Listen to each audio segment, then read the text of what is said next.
Claude Witzael, bien dit, bien dit. Qui a découvert Proust, il nous dira à quel âge. Il travaillait dans la banque, il était trader, et on lui demandera qu'est-ce qui a fait qu'il a aimé Proust, comment il l'a découvert, quels sont ses passages préférés, et qu'est-ce que ça veut dire d'être proustien. Alors Claude, si tu veux bien nous dire déjà comment ça s'est passé. Bien, j'ai envie de commencer, comme dans les contes de fées, par « Il était une fois ». Oui, vas-y, c'est bien. Il était une fois un collégien, puisque j'avais, je crois, 13-14 ans, et ça se faisait beaucoup en ce temps-là, on faisait des dictées, de Marcel Proust, et il devait ajouter une phrase qui allait déclencher beaucoup de choses chez moi. Il a ajouté « Marcel Proust, c'est un écrivain qui écrivait des phrases très très longues ». Je me dis, tiens, voilà Marcel Proust, celui qui écrivait des phrases très très longues. Et puis je lisais les noms de ses romans, À l'ombre des jeunes filles en fleurs, Du côté de chez Swann. Vraiment, ça me plaisait. Je me disais, il faudra que je le lise un jour, cet écrivain qui écrit des phrases très très longues. C'est comme le narrateur, évidemment, quand il entend le mot de Rachel, il entend toujours Rachel qu'en est Seigneur. Et ben pour moi, Proust, c'était Proust, celui qui écrit des phrases très très longues.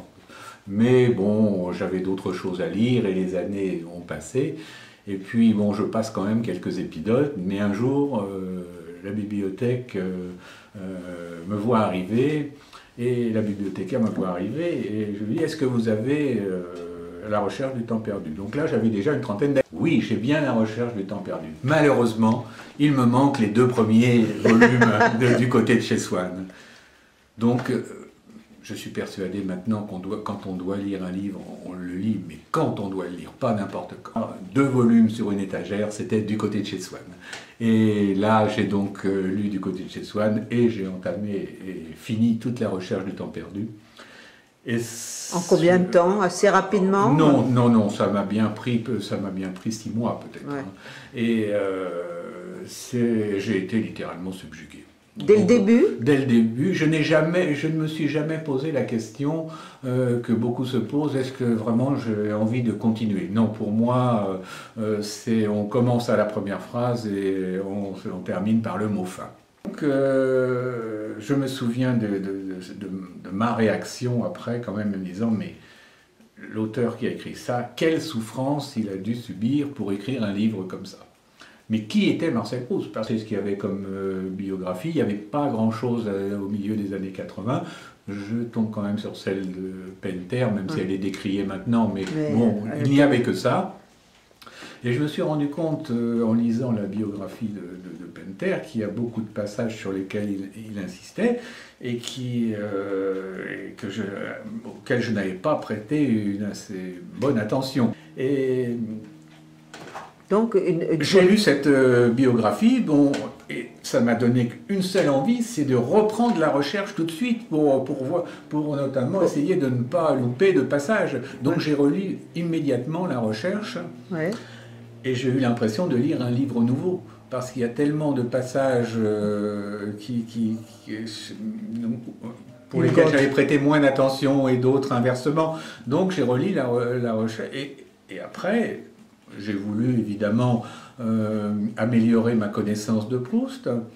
Et puis à ce moment-là, la Pléiade a sorti la nouvelle édition. Donc j'ai relu la recherche dans la nouvelle édition, avec toutes les additions. Et donc ça représente quasiment deux recherches. Et puis je me suis rendu compte rapidement que ça devenait une drogue.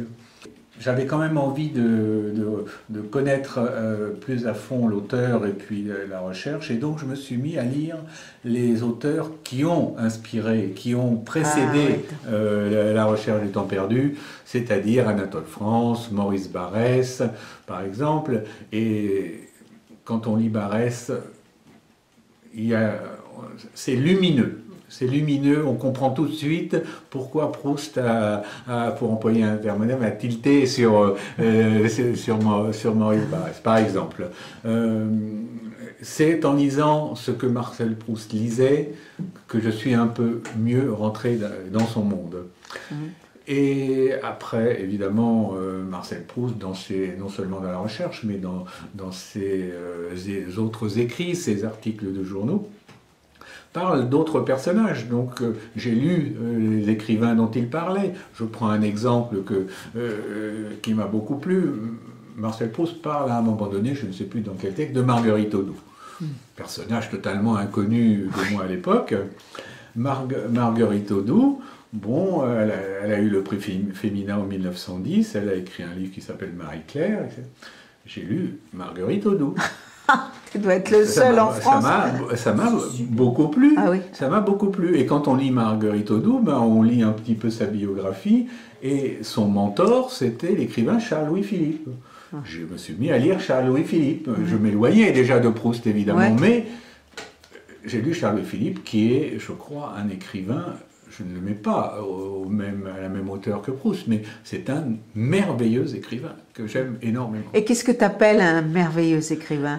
Là, en fait, il m'a beaucoup ému parce que il se définissait comme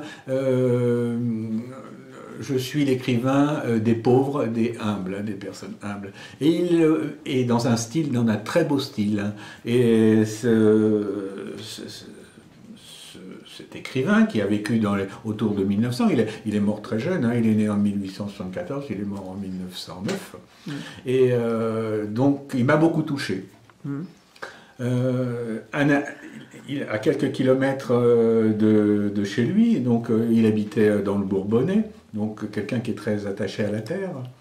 Il avait un ami qui s'appelait Émile Guillaumin, qui était paysan, donc j'aime beaucoup en général les paysans. Et cet écrivain paysan a écrit un livre qui s'appelle d'ailleurs Mon ami Charles-Louis Philippe. Donc j'ai lu Émile Guillaumin, qui a écrit un livre magnifique sur son passé de métayer.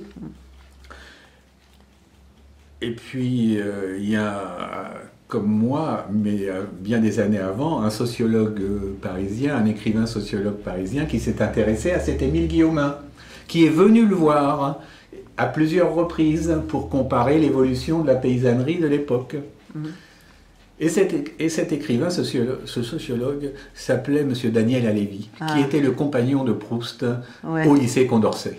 Donc j'étais très heureux d'être parti de Proust et d'y revenir par l'intermédiaire de Daniel Halévy. Bon, c'est un exemple.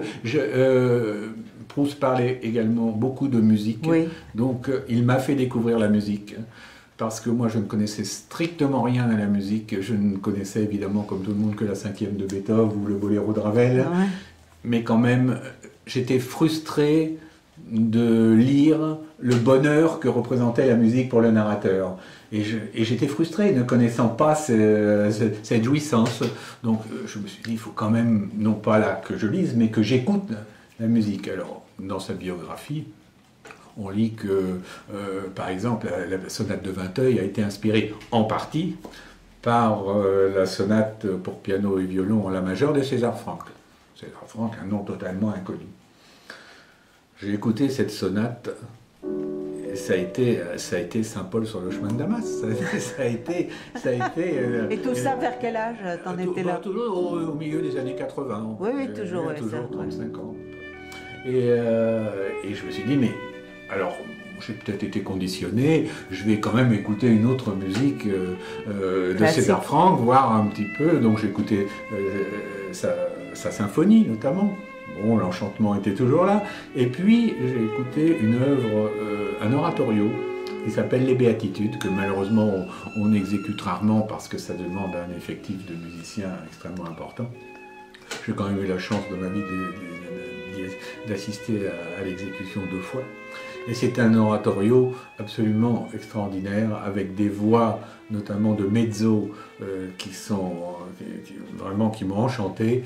Et de là, je suis parti et j'ai écouté d'autres musiques, à la fois les élèves de César Franck, comme Vincent Dindy par exemple, mais j'ai écouté d'autres musiques.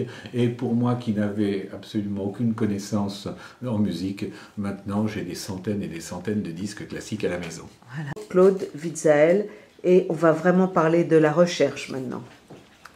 Alors, qu'est-ce que tu peux dire dans non seulement la découverte, mais en quoi la recherche est un grand livre et quel genre de grand livre? Alors c'est un grand livre parce que je sais bien que la première critique qu'on fait à Proust, c'est d'écrire d'abord des phrases trop longues. J'y faisais allusion tout à l'heure. Mais c'est un grand livre parce que lorsqu'on a terminé ces 3000 pages, eh bien, moi je me sens un peu orphelin. Et j'ai surtout envie de reprendre au début. Donc, alors on peut appeler ça évidemment une drogue. Mais quelle est cette drogue? Cette drogue, c'est d'abord la beauté de la langue.